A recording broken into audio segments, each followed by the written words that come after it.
est-ce que les boiteries هادوما ils sont aussi importants وعلاش هاد البروبليم هدايا تاع les boiteries علاش est-ce que عنده une importance oui est-ce qu'il a une importance باش ناخذوه ونديروا عليه في chapitre ou cours d'après vous aïe atteignez une importance la reproduction alors تفهموا دوكا c'est la reproduction ou la production les deux نبداو بلا reproduction alors comment la boiterie agit-elle est-ce qu'elle favorise la reproduction ou elle inhibe la reproduction alors pourquoi c'est la vache elle-même quand elle a un problème podal elle a des difficultés à exprimer les chaleurs et si elle a des difficultés à exprimer les chaleurs est-ce que l'éleveur تاعها يعرف وقتاش ينسيمينيها ولا وقتاش يفي la monte naturelle il peut pas pour lui c'est une non-expression des chaleurs. Et une non-expression des chaleurs, qu'est-ce qu'elle va faire?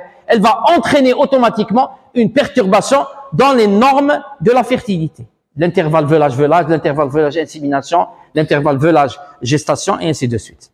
D'accord? Et c'est des pertes. On est d'accord que si une vache n'est pas gestante, c'est une perte. Ok? Donc, expression des chaleurs. Zédo. Le bien-être de l'animal. Et donc, un être qui n'est pas bien dans sa peau ne va ni produire ni se reproduire. Ok? Alors, Zédo. L'alimentation taha, elle passe pratiquement la totalité de la journée assise. Et donc, qu'est-ce qu'il va y avoir? Il va y avoir une diminution de la prise alimentaire. Et quand il y a une diminution de la prise alimentaire, oui, et une diminution de la production laitière. Ok? Et une production laitière qui va être diminuée. Zido. Naoumkoum chouïa. Hein? Et c'est la douleur. Hadou kamel, c'est la douleur. Hadou kamel, c'est le facteur en commun, c'est la douleur. Les mamites, qui fêchent? Très bien. Donc elle va passer plus de temps par terre, et par terre il y a des germes. La mamelle taha, elle sera sursollicitée et donc les germes auront plus de temps pour pénétrer au niveau de la mamelle. Quel est l'or de métrite? La même chose. D'accord? Et vous allez voir que les pathologies podales sont considérées comme des pathologies du postpartum. Comme des maladies du postpartum. Et on va essayer de voir par la suite pourquoi ils ont été classés de telle sorte. Haoulik le diagramme, importance des boiteries en élevage. Tbakan. Première, c'est boiterie. Ok? Donc la boiterie. Alors cette boiterie, elle va générer des risques pathologiques graves, tels que les fractures et les arthrites. Les fractures et les arthrites.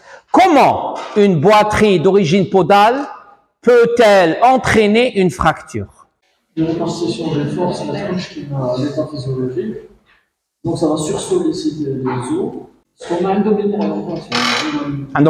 une orientation, une capacité aussi.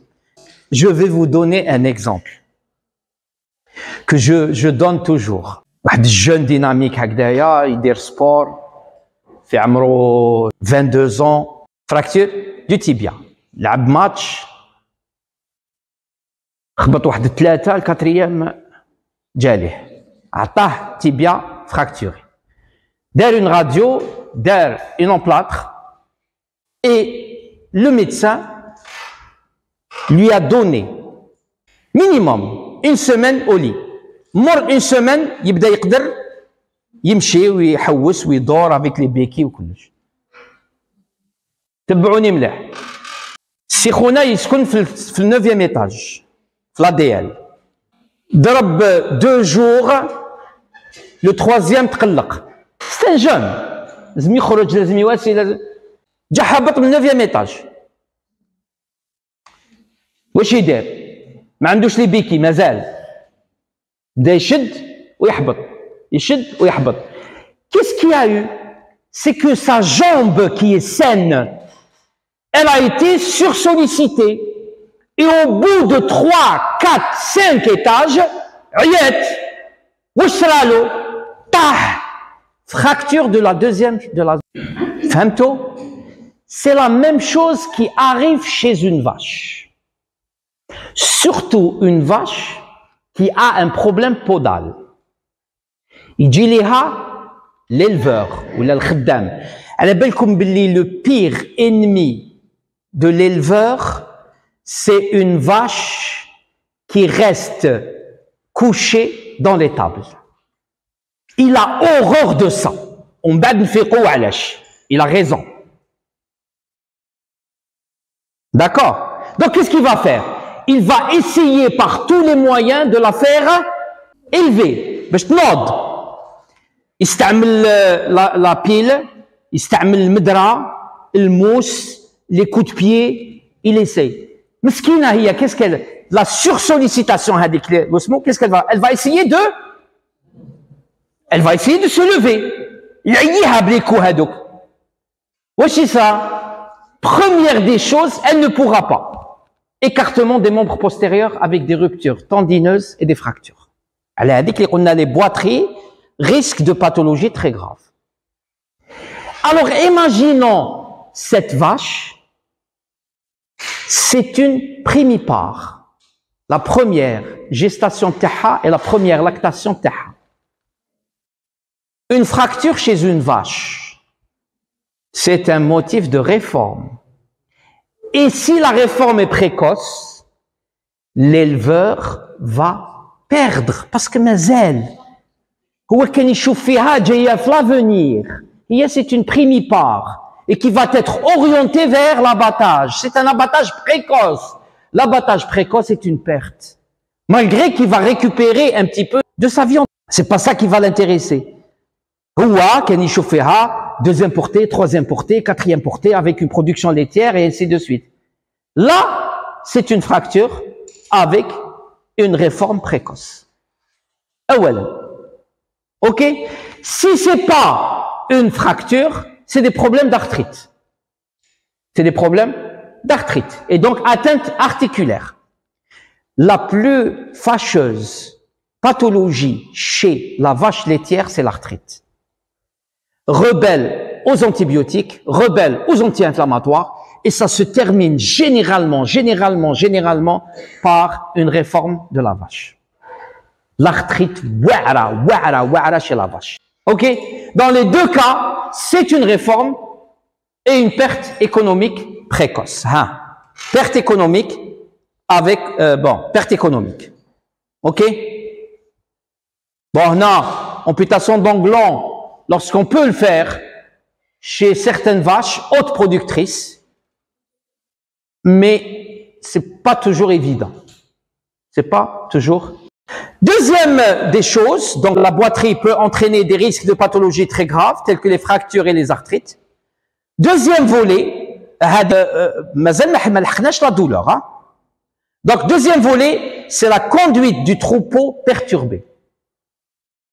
Alors si la conduite du troupeau est perturbée, qu'est-ce qu'on aura? On aura une augmentation du temps passé aux soins, augmentation des frais vétérinaires, réforme anticipée et dépréciation de la carcasse, bien sûr, avec des pertes économiques. Alors, comment une boiterie va entraîner un chamboulement de la conduite d'élevage? Il faut être éleveur pour le savoir. Les éleveurs, عندهم un timing, le président de la République ما عندوش. Chaque instant pour l'éleveur est calculé. Et toute perturbation de ce calcul va chambouler sa vie. Notez comme un exemple. Dans la vie d'un éleveur, il se réveille à 6 heures. À 6h30, راه في الكوري. عنده 2 heures تحليب minimum. Il est 8h30. 8h30, ينقي ainsi de suite, 9h, 10h maximum. 10h, يبدا يشوف الأحوال تاعو الخارجية. La nourriture. Il a sa vie de famille aussi. Il arrive midi, 1h. Le temps de prendre le déjeuner et la sieste. Parce qu'il a une dure journée, une dure demi-journée et une dure fin d'après-midi qui arrive. Donc il doit se reposer. Elle a dit que généralement, les éleveurs, mais les vétérinaires, ils disent entre midi et 2h. يقول لك انا نرقد ما نقدرش خلي لك شويه انا ما عندكش انا لا فامي كامل لازم ترقد بس لا فامي سي لا فامي كي ترافاي فهمنا يعاود ينوض à 2h le temps يوجد الماكله تاعو يبقى لا بريبار يجيب 3h يبدا la bouffe et ainsi de suite la traite du soir la traite du soir 2h après 9h 10h maximum يعاود يولي يرقد. Donc tout est calculé, mais qu'est-ce que c'est? Donc imaginons qu'il a des vaches, ou là, il a une vache qui a un problème podal. Il doit en prendre soin. Parmi les soins, il doit nettoyer, il doit la relever, il بدلها la place, il ينحي la place, il يجيب لها الماكلة. Tout ça c'est du travail en plus pour lui. D'accord? Hadi, quand on passe plus de temps aux soins, plus les frais vétérinaires. عاود جا الفيترينير ضرب لها تشكك عاود ولا غدوه ان شاء الله عاود ولا pour le rappel. وغير غدوه donc on s'est retrouvé à traiter une pathologie podale pendant 5 jours, pendant 3 jours. Et le compteur il dort. Et donc ça c'est des frais. C'est des frais qui vont bousiller l'aspect économique de notre éleveur. Donc non seulement il va passer plus de temps avec sa vache en train de la chuchoter, en train de la soigner, mais il a aussi à payer le vétérinaire qui vient pour les soins. En plus de ça, vous avez après tout ça des réformes anticipées et dépréciées. Ça veut dire des fois, avec tout ça, les frais vétérinaires, les soins passés avec la vache, on a des cas de réforme, à des cas d'abattage. Non seulement l'abattage, dans ce cas, il peut être précoce lorsqu'il s'agit de vaches qui sont primipares, donc même pas en production, mais maintenant, toutes les vaches qui passent plus de temps par terre vont développer des escarres. Et les escarres, c'est l'ennemi numéro 1 de la carcasse, surtout des gigots, de l'arrière-train. Donc, miskin, non seulement جوز مع بقرته كاع الوقت, et il a dépensé les frais vétérinaires, anticipé l'abattage تاعها, وفي الاخر يعطيو له 2 دورو. Tout ça, c'est des pertes ou là. C'est des pertes économiques très très importantes. نجيو دوكا l'effet initial de la boiterie. هنا شو كنا نلعبوا برك. Là c'était un jeu. Ça le jeu واعر. نجيو دوكا لصلب الموضوع. Le problème de la boiterie c'est la douleur. La douleur, qu'est-ce qu'elle va faire? Elle va diminuer l'appétit d'une part. Elle va diminuer l'ingestion et donc automatiquement une diminution de la production laitière. Perte économique ou là? Perte économique. Très bien. La douleur, diminution du déplacement. S'il y a une diminution du déplacement, il y a une diminution de l'ingestion. S'il y a une diminution de l'ingestion, diminution de la production laitière, d'une part, perte économique. D'autre part, diminution de l'expression des chaleurs, les chevauchements, les konanqulu alayhom, et donc diminution de la fécondité, perte économique. Zido, diminution des déplacements, risque d'autres pathologies comme les mammites et les métrites, perte économique. Zido. Wesh nzido. Alors imagine chez un éleveur, هذه بقرة واحدة. Imagine plus de شحال قلنا في لاصاغا les pathologies podales ما قلناهمش parce que خليناهم الهدية. Mais généralement c'est la première alerte de la SARA, c'est la pathologie podale. J'ai vu des élevages où un éleveur avec 12 à 15 vaches par mois avec ce problème. ما قدر يبيعهم، ما قدرنا نداويوهم، ما قدر هو يواسي. علاش؟ Parce que la prévention n'a pas été faite. Et on était obligé de réformer au-delà de 30%. On a des réformes de 40 à 45%. Et c'était des jeunes vaches. C'était des jeunes vaches. C'était des génisses d'importation. L'âme تاعهم deuxième. Et c'était la catastrophe. Fahmtou l'importance de la boiterie dans un élevage bovin? Est-ce que vous voyez l'importance? Oui, il faut le voir. Parce que la diapo, c'est théorique. Non, non, non, non, c'est pas théorique. Moi, j'ai vécu tous ces problèmes. Comme les problèmes, la gramme hadaya, je les ai vécus, wahda bwahda. Oui. Eh bon, là on est en train de dire sur le bovin laitier. Mais le veau d'engraissement, où عندهم surtout le gain moyen quotidien, اللي هو الربح تاع l'éleveur. على بالكم بلي un bovin d'engraissement atteint de boiterie ما نتمنى لكمش تشوفوه. Bien sûr, les postérieurs parce qu'il me chie à kif kif, ou les antérieurs parce qu'il y a que la même chose. فهمتني؟ Mais le problème تاع l'osmose c'est surtout la productivité تاع وين جايه. جايه في l'engraissement. Et donc c'est des taureaux مساكن اللي يقعدوا toujours par terre et بصح l'état d'amaigrissement il est plus net عندهم. C'est beau كان كي الطورو هو طورو صح يشرب. Diminution de la masse musculaire, de la masse graisseuse incroyable. Où généralement ça finit par des réformes où la carcasse elle est dépréciée. Généralement l'arrière-train كامل ما نزيدوش نتكلوا عليه. ياخذ غير le devant avec peut-être l'épaule ou شويه من l'épaule وشويه من l'encolure. Mais c'est des pertes. C'est des pertes franches. C'est des pertes franches. Et je vous dis, même sur le plan torion d'engraissement. Torion d'engraissement. Donc, voici donc comme l'importance de la boiterie en élevage. Ok? Donc maintenant, on va essayer de faire un petit rappel anatomique. Ok?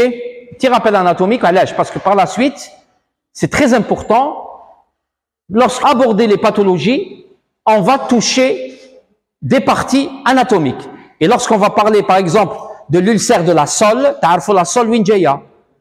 Décollement de la ligne blanche, ta'arfou winjaya. Winjaya la ligne blanche. La ligne blanche, donc nchoufoha, elle est là, haï la ligne blanche. C'est la réunion de la sole avec la muraille axiale. Maintenant, on va parler de muraille abaxiale et muraille axiale. D'accord? Donc, sur le plan dorsal, on a la couronne.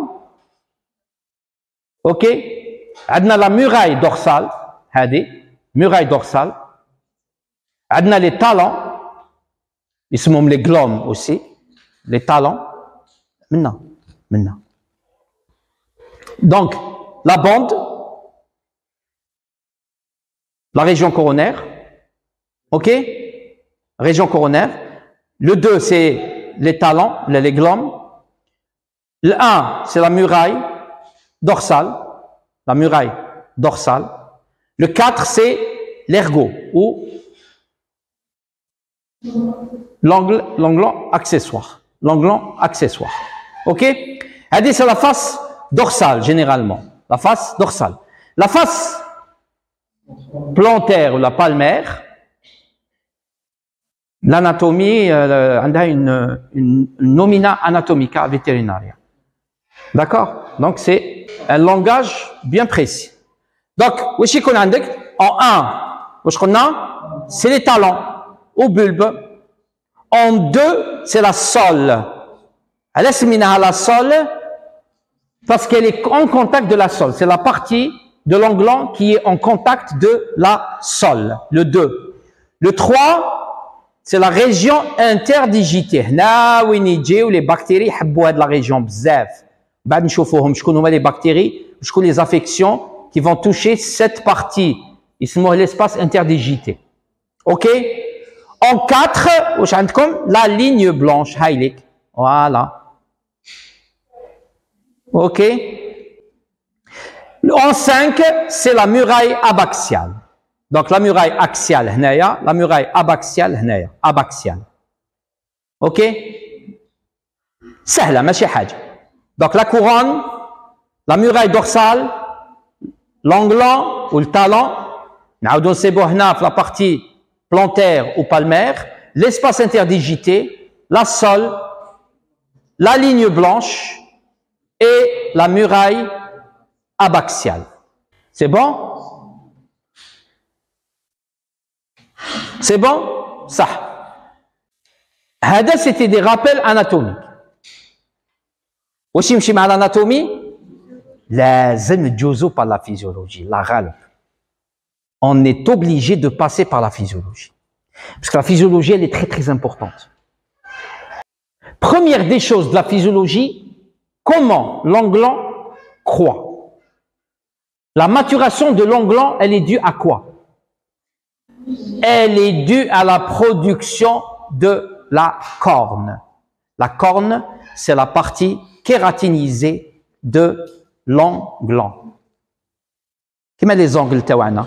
Les ongles تاعنا واش يصرى لهم؟ يكبروا ولا ما يكبروش؟ يكبروا. باش يكبروا par une kératinisation. D'accord? Donc la corne pousse par séquence. واش معناتها la corne pousse par séquence? Ça veut dire que la corne ne pousse pas d'une façon brutale, progressive. هذا هو. Le terme séquence, ça veut dire progressive. D'accord? C'est-à-dire lorsqu'on fait une coupe sagittale, et on va la faire Dorka, lorsqu'on fait une coupe sagittale, qu'est-ce qu'on va voir? On va voir différentes couches de la corne immature, presque mature, mature et morte. Les couches. D'accord?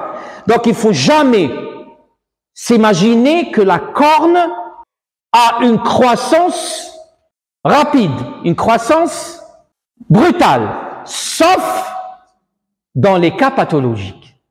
Ça veut dire, lorsque vous êtes devant un cas, vous relevez l'onglan et vous trouvez une hyper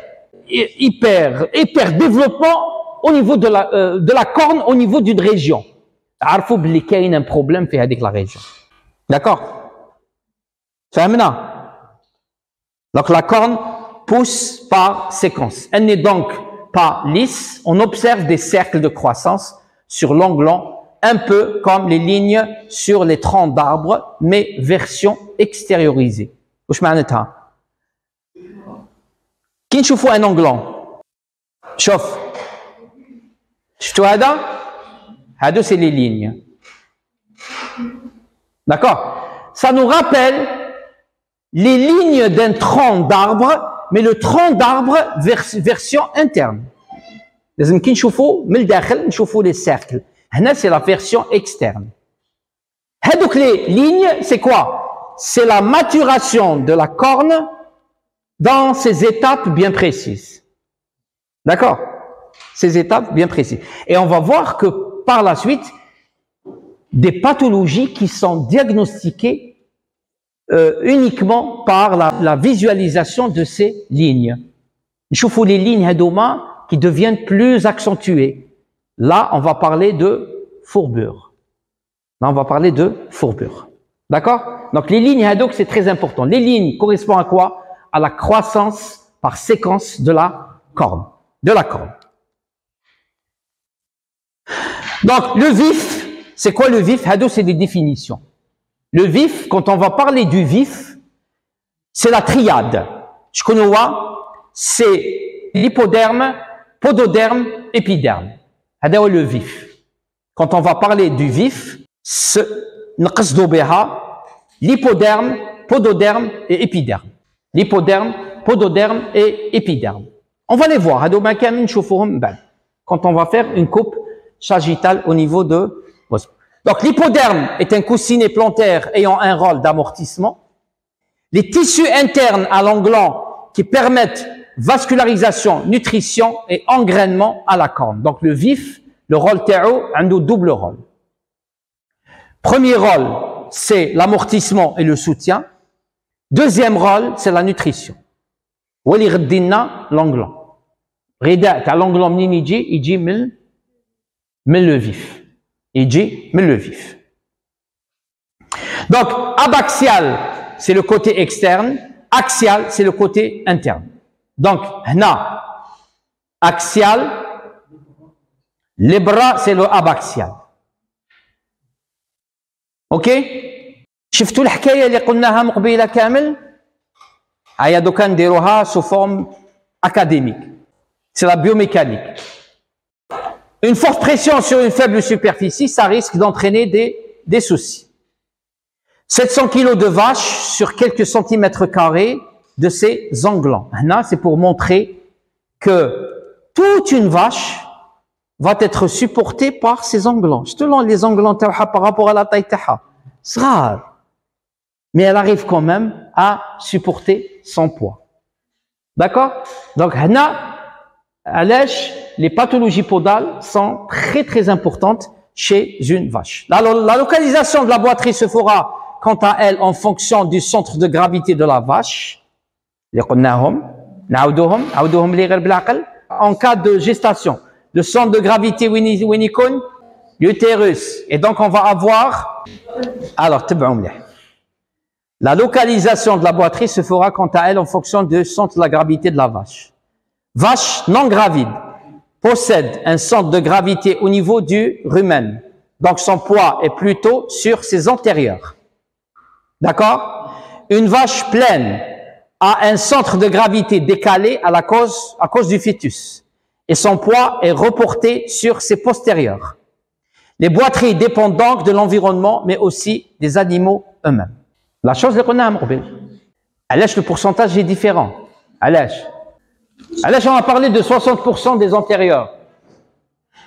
Vache non gravide possède un centre de gravité au niveau du rumen. Donc son poids est plutôt sur ses antérieurs, 60%. Une vache pleine a un centre de gravité décalé à cause du fœtus et son poids est reporté sur ses postérieurs, 55%. Les pourcentages, ils correspondent à quoi? Du poids et non pas de l'affection. 60% des cas. 60% du poids est supporté par les antérieurs, 55% du poids est supporté par les postérieurs. Classe, les différences de répartition du poids sont aussi notables au niveau des membres par paire. Des membres par paire. On a les englans des membres antérieurs sont plus égaux et travaillent davantage ensemble. Ils ne connaissent pas de différence. La station ou lève la marche. La marche. Très bien. Ils ne connaissent pas de différence. Systémique de biomécanique sont plus stables, le bulbe est plus haut et les charges sont divisées plus équitablement. La marche, qui connaît une vache quand elle marche sur les antérieurs, englans, externes et internes en même temps. D'accord? La marche. Ok? Les différents mouvements du corps, même en station debout, provoquent des variations importantes de charge sur les englans postéro-externes, englans latéraux et des membres postérieurs. Donc la marche, la vache, comment elle fait? Elle fait ça. Donc à un certain moment, l'englan externe va supporter en totalité, le poids de l'animal. D'accord? Il est également important de noter que chaque phase d'amortissement du postérieur débute sur l'anglant externe uniquement. Il y a donc à chaque une courte durée pendant laquelle l'anglant externe seul supporte le poids. Alors, répartition optimale du poids. Le parage doit donner une conformation convenable aux anglants. Là, vous voyez que la répartition des forces sur les différents anglants, c'est la clé de la réussite du parage. Alors, le parage, où parage, il y a le parage. Je vais vous donner un conseil. Je vais vous donner un conseil. Alors, le parage. Le parage, c'est une technique qu'on utilise pour ramener les aspects de la biomécanique physiologique à l'èche. Parce que l'anglant, si on le laisse, il va croître sans arrêt. Et il croît dans ses longueurs antérieures et axiales et abaxiales. Donc si on le laisse, surtout chez les vaches en élevage intensif, chez les vaches qui ne sortent pas. Donc après un certain temps, qu'est-ce qu'on va voir? On va avoir des anglants qui vont s'allonger et qui vont croître sur les deux côtés, axial et abaxial. Donc le parage, c'est تقليم الأظافر. Mais تقليم الأظافر على أسس علمية ماشي خرطي. ماشي تحكم لامال ولا تحكم الاخر وانت ما على بالكش من الاناتومي تاعك وتبدا حتى تشوف الدم يجيك لي. ممنوع في الباراج نسيبو الدم. هنا il y a une question qui va être posée. Combien y a-t-il de types de parage? كاين deux. كاين le parage préventif, lismons le parage fonctionnel, auquel le parage curatif. Le parage curatif, c'est un parage lorsqu'il y a une pathologie qui nécessite un parage. Le parage préventif, c'est, même s'il n'y a pas de lésion, c'est تقليم الأظافر les باش ما يديرولناش مشاكل par la suite. C'est pour cette raison qu'on peut aller le préventif. On peut aller le préventif. Donc prévention et curatif. Alors, نعطيكم un conseil. ما تديروش le parage. اقراوه وعرفوا شنو هو ماشي نتوما اللي ديروا le parage. نقولها وراني نتحمل المسؤولية أمام الملأ. Pourquoi? Vous allez voir que le parage, il nécessite une technicité. Il nécessite une anatomie. Il nécessite une donnée. Dans les pays qui se respectent, ce n'est pas le vétérinaire qui fait le parage. C'est un groupe de techniciens par heure. Vous pouvez donner l'alarme et signaler que ces vaches ont besoin d'être parées. Ou تدخلوا في الباراج ما راكم خارجين منه وتولي هذيك هي الشغل الشاغل تاعكم. Vous n'allez pas vous occuper ni de la reproduction, ni de la production, ni des pathologies, ni de والو. تولي ملي طلع ربي النهار حتى تروح ترقد وانت مع الباراج. مخك يجمد، يديك يعياو وتكبر قبل الوقت. Donc au départ ما تولفوش ليلفور تاعك انت هو اللي دير لو باراج. علمو عنده خدام علمو قال هاولي كيفاش دير هاو كيفاش دير هاو كيفاش دير هاو كيفاش دير. Mais ne vous lancez pas dans le parage يا جماعة. C'est vrai quand il s'agit de parage curatif. كي تشوفوا لا لين بلانش تشوفوا ديكولمون لا لين بلانش تحلالكم مع الأول. Mais من بعد c'est un travail chronophage. Mais le diagnostic, les pathologies, هذوك هو تاعكم هذوك هو. خليكم الباراج أنا نقولها لكم. ولا واحد اخرين نو قال مسيو والله غنقول لك حاجة. أنا نشري ماتيريال et je vais me spécialiser في الباراج. الله يبارك. C'est vrai parce que فيها de l'argent. Mais والله غير تعيي. Parce que ما تنساوش c'est le dos qui travaille. C'est les mains qui travaillent. C'est un travail plus manuel que intellectuel. Oui, la والف بكم l'éleveur نتوما ديروا الباراج يولي ما يقبل حتى واحد. يولي غير تجي يوجد لك 10 بقرات. وكيما توليش دير الباراج يولي يلومك. وكيفاش هذيك من البقره ماشي نديروا لها باراج؟ يا سي محمد يا اخي فهمتك قلت لك باللي من بعد تولي انت هو. عباك في الجزائر سي سا. اوكي دونك من الاول ما ديروش الباراج خذوا رايي تعرفوا دوكا اون فا ليتوديي تعرفوا لي ديفيرونت باثولوجي داكور تعرفوا لي ديفيرونت باثولوجي ديروه خطره زوج هكذا محبه خاطر مي نو فو لونسي با في لو باراج صح دونك لو باراج تاعنا وشنو هو le parage doit donner une conformation convenable aux englants. وعلى بالكم بلي des fois le défaut de parage va donner tri. Et tu ne تعرفش les proportions entre l'onglant externe et l'onglant interne وتحطهم كاع كيف كيف. C'est pas possible. Ça va causer une boiterie. كي ما تعرفش la pince, la muraille dorsale تاعك وين تحبس et vous allez prendre le cisaille ou تقطع directement et c'est du sang qui va gicler, vous avez ouvert une porte vers le pododerme. فهمتوا؟